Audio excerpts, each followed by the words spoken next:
Mike, obviously, congratulations on the win. Did the fight play out pretty much how you predicted it would? That was plan B. Plan A was to get the knockout, but I knew going into the fight that Phil was going to be a very tough opponent. So plan B was to just beat him up, and that's what I did. Were you surprised he stuck around as long as he did? I mean, he landed some pretty hard punches. You busted up his nose.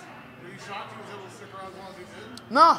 You know, I knew he was a tough guy. He comes from pro wrestling, you know, and I've heard the stories about his wrestling training, and the guy, he's tough, you know.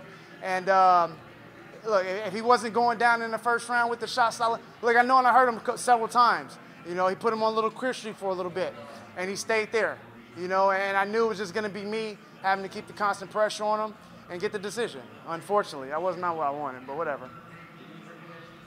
Not at all. Not at all. You know, he landed a couple shots on me. You know, my hands down. I was trying to style a little bit too much.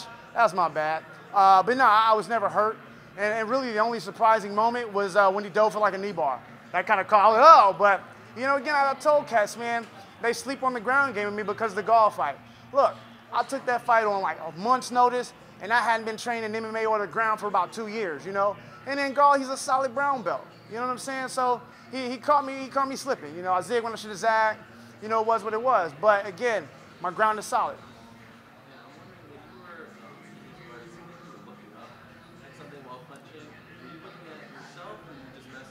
I'm not that vain, Ariel. I was actually looking at my corner, had UFC Hall of Famer Pat Miletich. Of course, I had Crew Bob and my Truth About Stuff podcast co-host, Show Enough Stuff, Richard Birdmaster. You know, I was just kind of looking at them, looking for a little bit of instruction. But then I also knew if I wasn't necessarily looking at him, he didn't know when the shots were going to come. And every time I was looking away and I would throw the shots, I felt them land. Maybe, but man, the guy's tough, man. I hit him with some solid right hands. And the dude, I mean, I hurt him a little bit, but then once I put the pressure on him, you know, he did what he was supposed to do. He tied up.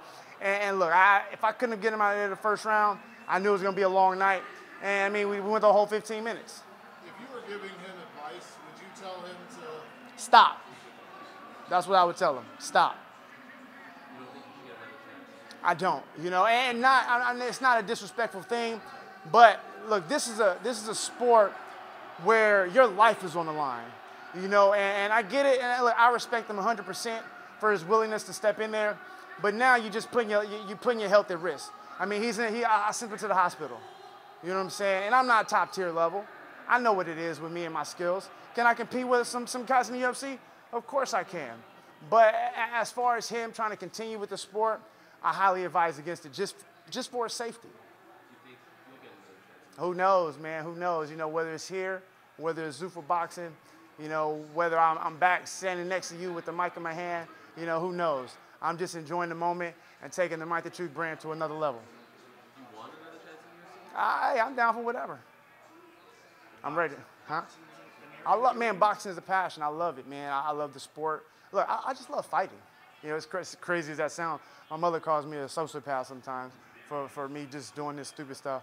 But, you know, I just love the sport. You know, I've dedicated a decade to this, you know, both inside the ring or cage and outside. Man, I just love it. I have a passion for it, and I never want to leave it. Mike, after the fight, you gave him a hug.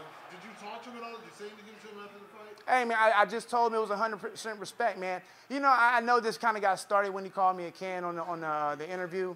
But, again, that was a few years ago, and I kind of took it personally. But as I've grown as a person, you know, it was water in the bridge. Everybody has their opinions, and if I really cared about what all these people say, I'd go crazy, you know. So I got the fight. That's really what it was about. And once I got the fight, you know, it was water in the bridge, you know. But there's been 100% respect from my end because I know what it takes to make that walk. You know, not only just to get in there, I know what it's like to take that walk. And the nerve, well, tonight I ain't really had too many nerves. It was a different feeling tonight. But I know what it's about, you know. And so all 100% respect to the guy.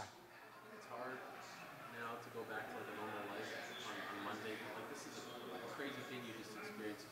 You're not a pro fighter by trade. You have another job. You do other things. You do what we do, right? A ton of buzz. You just fought in front of 18,000 people in pay-per-view. Do you think it's gonna be hard to come back down to reality? No, I'm a humble cat, and I know what I'm here to do. You know, I got a job. You know, next week I'm going to be in Lake Charles, Louisiana for, I run a jiu-jitsu super fight show.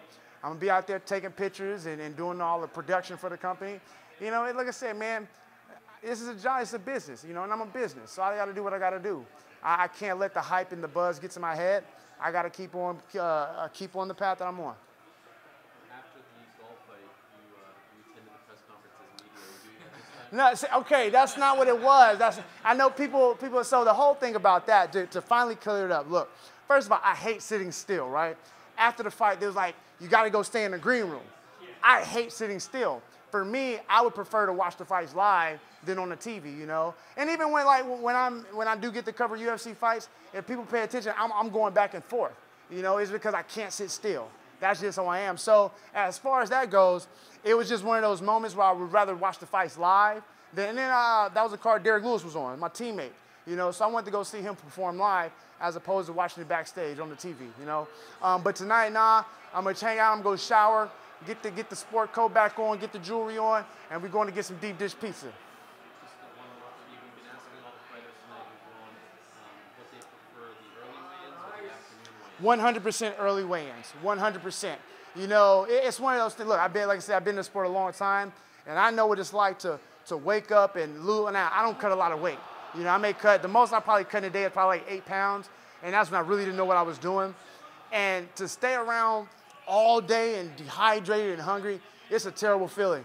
The early morning, this was my first time, you know, participating in it, and it was amazing, man. I hope they don't change it. I think it's just the fighters need to learn to adjust.